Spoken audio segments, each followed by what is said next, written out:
परम सत्कायो गुरु प्यारी सात संगत जी, राधा स्वामी जी।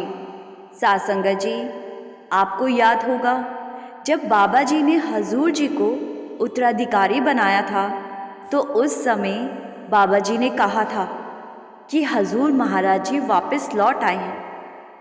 संत महात्मा बिना किसी वजह के कुछ नहीं कहते।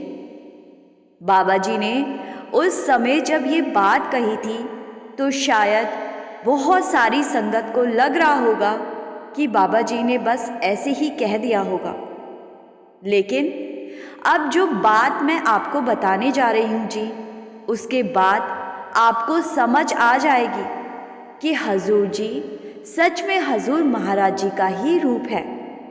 सच में हजूर महाराज जी लौट आए हैं। हाल ही में डेरे में हुई इस बात को बताने के बाद मैं आपको हजूर महाराज जी की एक बात भी बताऊंगी जी। जब उन्हें किसी की गवाही देने के लिए कोर्ट में जाना पड़ गया था जी, सुनकर आपकी आंखें भर आएंगी। इसीलिए आपसे मेरी बेनती है जी कि वीडियो में आखिर तक बने रहिएगा जी।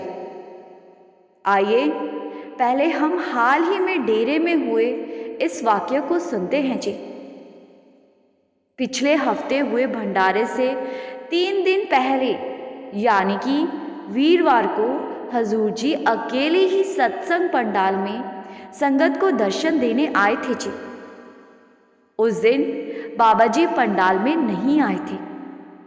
हजूर जी जब कोठी से निकले तो पहले हजूर जी ने जत्थों को दर्शन दिए थे और उसके बाद हजूर जी सत्संग पंडाल में जाने से पहले कैंटीन में गए थे जी। और जब सेवादारों ने अचानक हजूर जी को कैंटीन में देखा तो सब सेवादार हजूर जी के पास आ गए जी। सबके सब हैरान हो रहे थे कि हजूर जी सुबह सुबह अचानक यहाँ आ गए।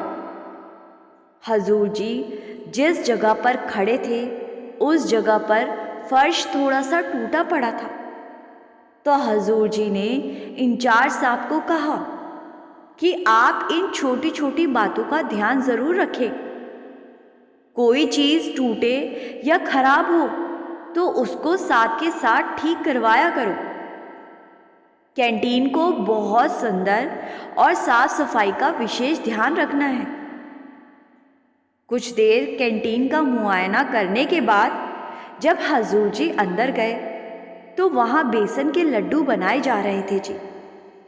और सेवादारों के मन में बार बार आ रहा था कि हम हजूर जी से बेसन के लड्डू की जगह बूंदी के लड्डू बनाने की परमिशन ले लें, क्योंकि बेसन के लड्डू कुछ टाइम के बाद सूखे पड़ जाते हैं जी और संगत को खाने में असुविधा होती है जी।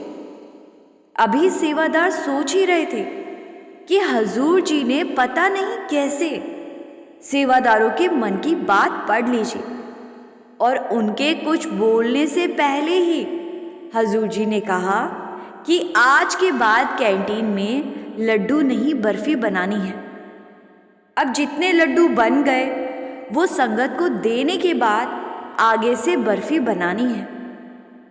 सात संगत जी, जो संगत हजूर महाराज जी के समय से बाबा जी से जुड़ी हुई है वो ये बात जानती होगी कि हजूर महाराज जी के समय में हजूर महाराज जी संगत के लिए स्पेशल देसी घी की बर्फी बनवाते थे जी।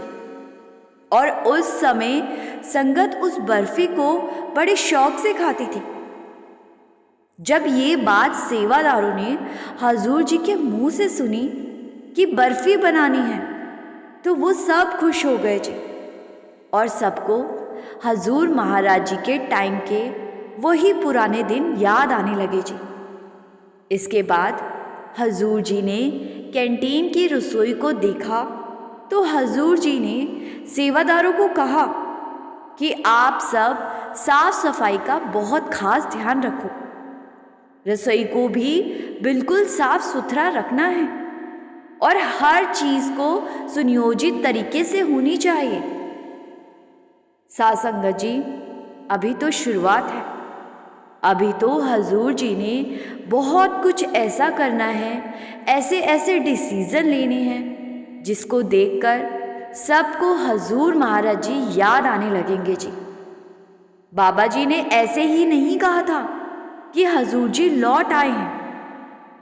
साध संगत जी, अब मैं आपको हजूर महाराज जी से जुड़ी एक ऐसी बात बताने जा रही हूँ जी, जिसको सुनकर शायद आपकी आंखों से आंसू आ जाएंगे जी।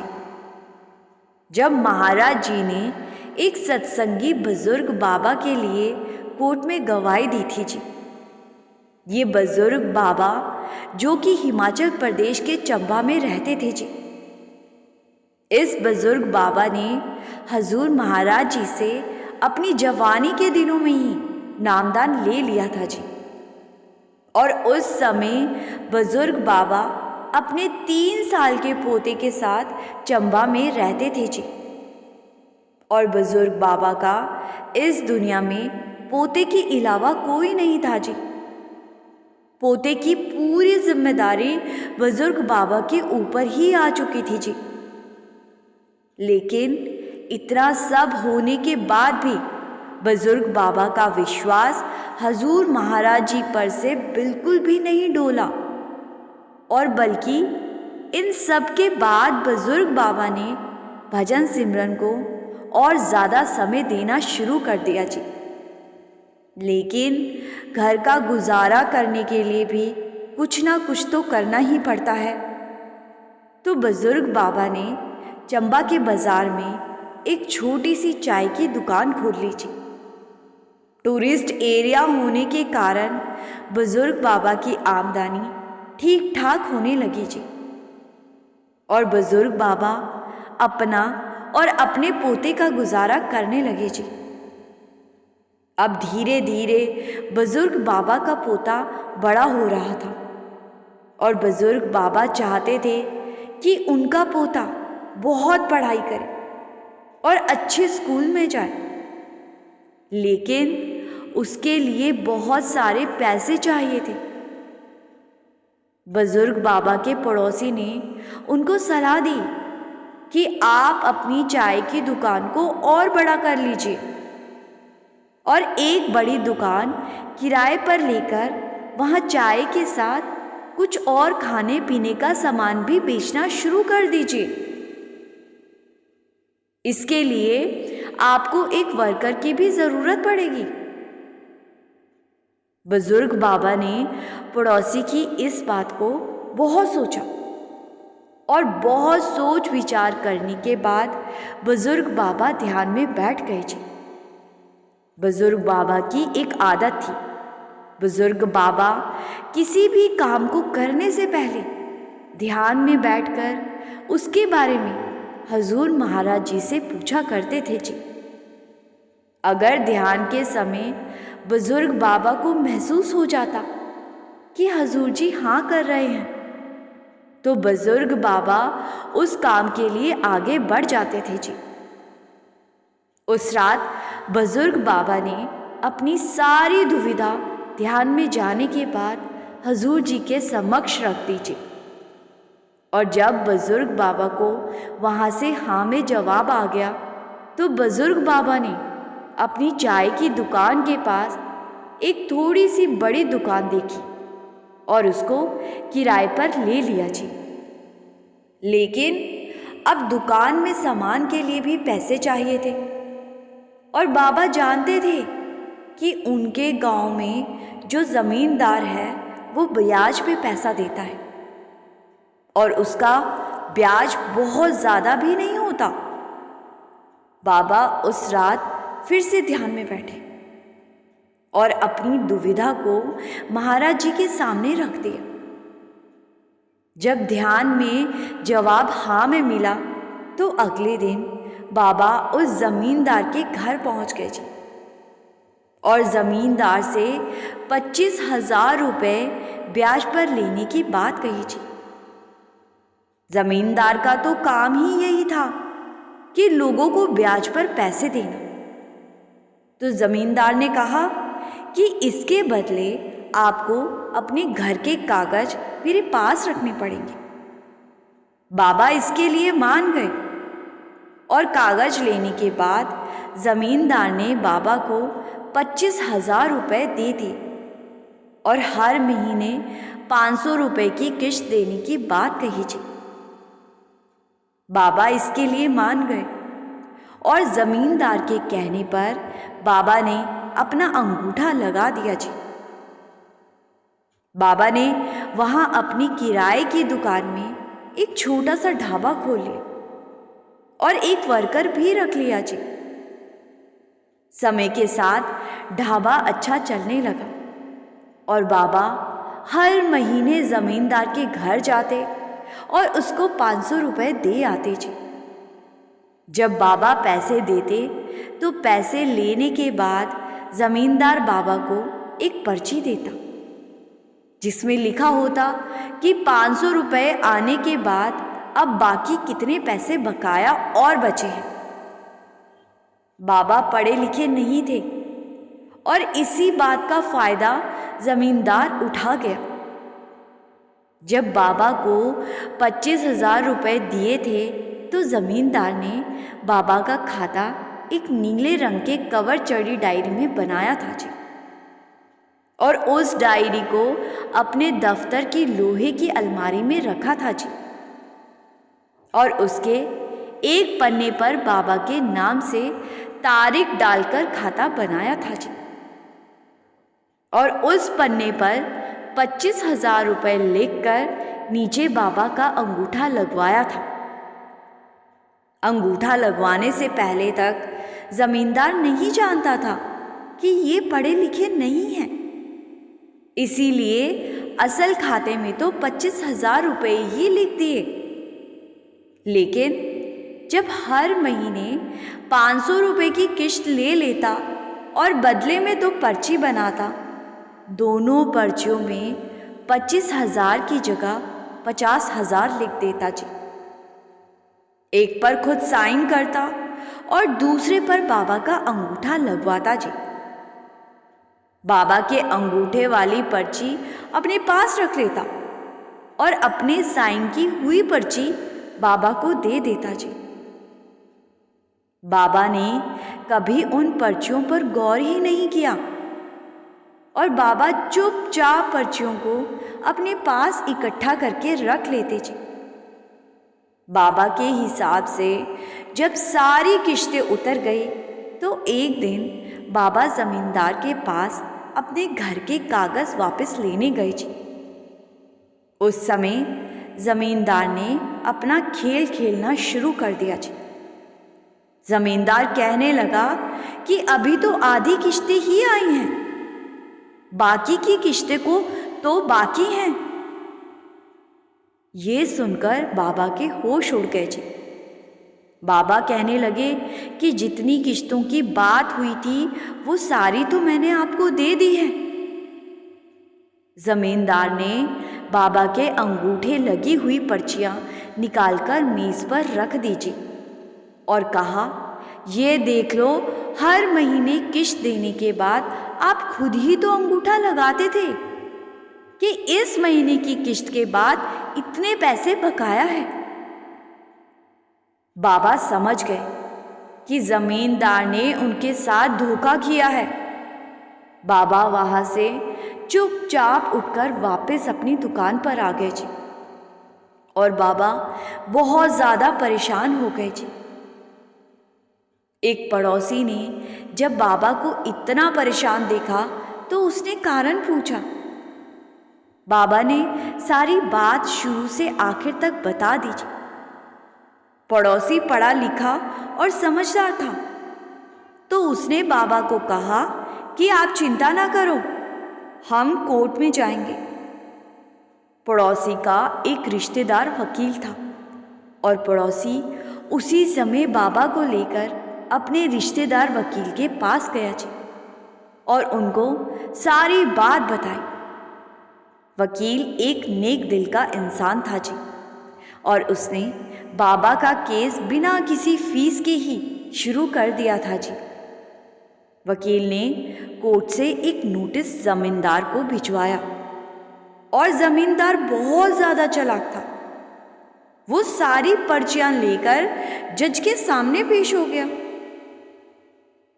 जज ने जब बाबा के अंगूठे लगी पर्चियों को देखा तो जज कहने लगा कि बाबा, आप कह रहे हैं आपने 25,000 रुपये लिए थे, लेकिन आपने जहां अंगूठे लगाए हैं वहां पर तो 50,000 रुपये लिखे हुए हैं। बाबा ने जज को बहुत समझाने की कोशिश की जी, लेकिन जज तो सबूत या गवाह देखकर ही फैसला कर सकता था जी। जज ने बाबा से पूछा कि क्या जब इस जमींदार ने आपको पैसे दिए थे तो वहां कोई गवाह था जो यहां आकर गवाही दे सके कि आप सच बोल रहे हो? अब बाबा को तो हजूर महाराज जी पर बहुत ज्यादा विश्वास था और उनको हमेशा से ये भी विश्वास था कि हजूर महाराज जी हर पल उनके अंग संग है जी। तो बाबा के मुंह से अपने आप ही पता नहीं कैसे निकल गया कि जी जमींदार ने हजूर जी के सामने पैसे दिए थे।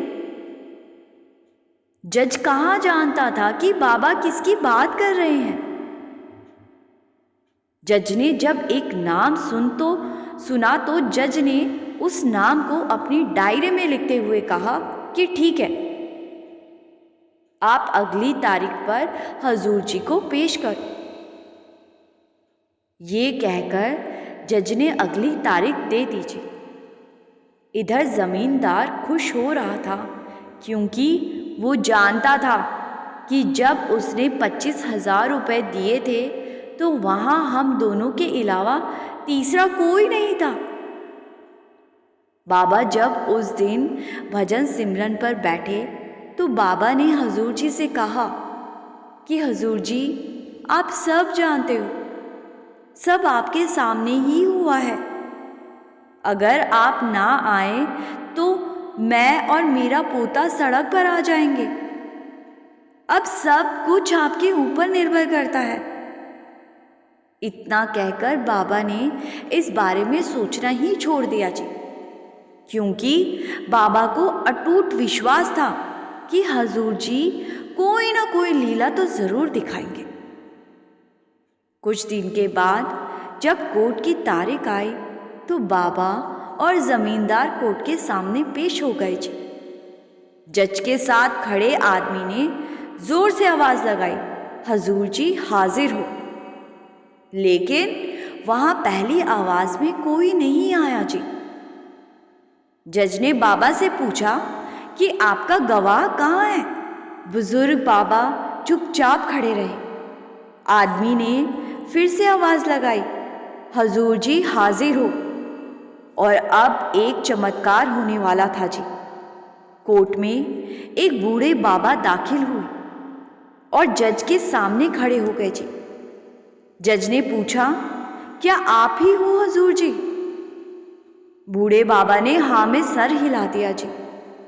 जज ने कहा कि क्या इस जमींदार ने इन बुजुर्ग बाबा को आपके सामने 25,000 रुपये दिए थे? बूढ़े बाबा ने कहा कि जी हाँ। इधर जमींदार और उसका वकील कहने लगे कि जज साहब, ये बूढ़ा झूठ बोल रहा है, वहां हम दोनों के अलावा और कोई नहीं था। जज ने जमींदार और उसके वकील की बात सुनने के बाद बूढ़े बाबा से पूछा कि आप साबित कर सकते हो कि पैसे आपके सामने ही दिए गए थे? इधर जमींदार मन ही मन हंस रहा था जी, क्योंकि उसको तो यकीन था कि ये साबित कर ही नहीं पाएगा।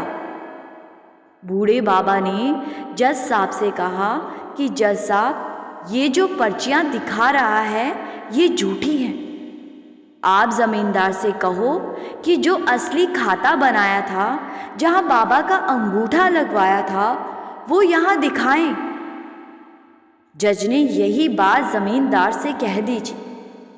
तो जमींदार कहने लगा कि जज साहब, मैं हमेशा पर्चियों में ही लिख कर रखता हूं और इसके अलावा मेरे पास दूसरा कोई खाता नहीं है।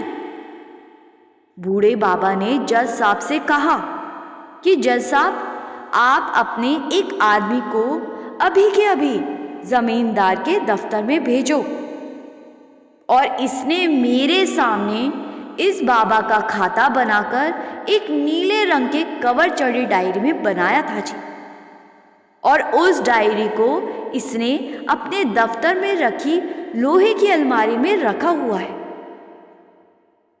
जब इतने कॉन्फिडेंस से बूढ़े बाबा की बात जज ने सुनी तो जज ने उसी समय एक आदमी को जमींदार के दफ्तर में भेजा।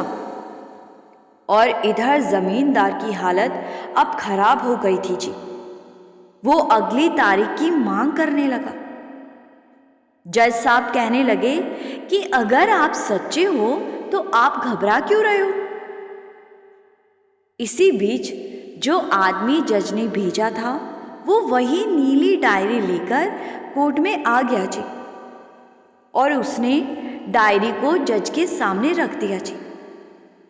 बूढ़े बाबा ने जज से कहा कि आप इस डायरी का पेज नंबर 22 खोलो। वहां इस जमींदार ने बाबा के नाम से तारीख डालकर खाता बनाया हुआ है, और वहां सब कुछ लिखने के बाद नीचे बाबा का अंगूठा भी लगा हुआ है। जब जज ने पेज नंबर 22 खोला तो वही सब कुछ वहां लिखा हुआ था जो बूढ़े बाबा ने बताया था। जमींदार की हालत अब और ज्यादा खराब हो गई थी जी।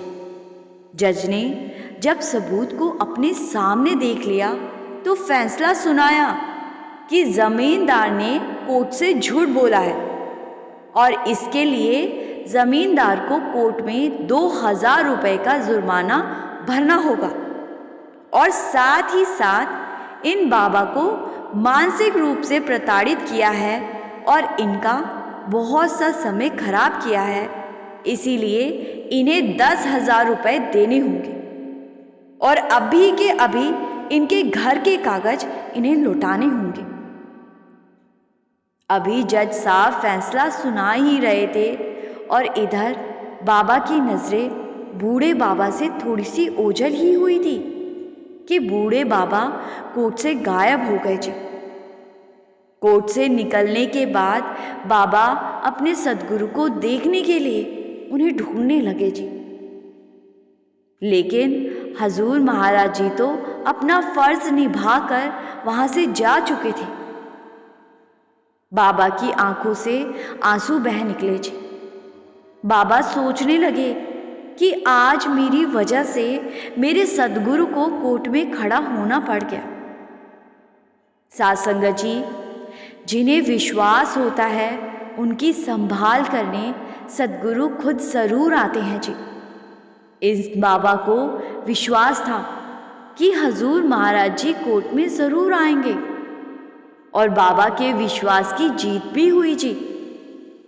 हजूर जी अपनी संगत की संभाल करने के लिए वहां पहुंच गए, और काम खत्म होते ही हजूर जी अचानक से वहां से चुपचाप चले भी गए जी। बाबा पर इतनी मुसीबतें आईं, परिवार में उनके पोते के अलावा कोई ना बचा, लेकिन फिर भी बाबा का विश्वास अपने सद्गुरु पर ही रहा। फिर भला सद्गुरु बाबा का विश्वास कैसे टूटने दे सकते थे जी। सद्गुरु को तो आना ही था जी। लेकिन जो लोग मुसीबत के बाद एक दर छोड़ दूसरे और दूसरा छोड़ तीसरे दर पर माथे टेकने लगते हैं जी, उनकी संभाल करने कोई नहीं आता जी। साध संगत जी, अब आज के वीडियो को यहीं ख़त्म करते हैं जी। फिर मिलेंगे एक नए दिन में एक नए विश्वास और प्रेरणा से भरे वीडियो के साथ जी। कमेंट में राधा स्वामी लिखना मत भूलिए जी, और संगत के अपने इस चैनल रूहानी सफ़र को सब्सक्राइब कर इस चैनल का एक हिस्सा ज़रूर बनिए जी। गुरु प्यारी साध संगत जी, राधा स्वामी जी।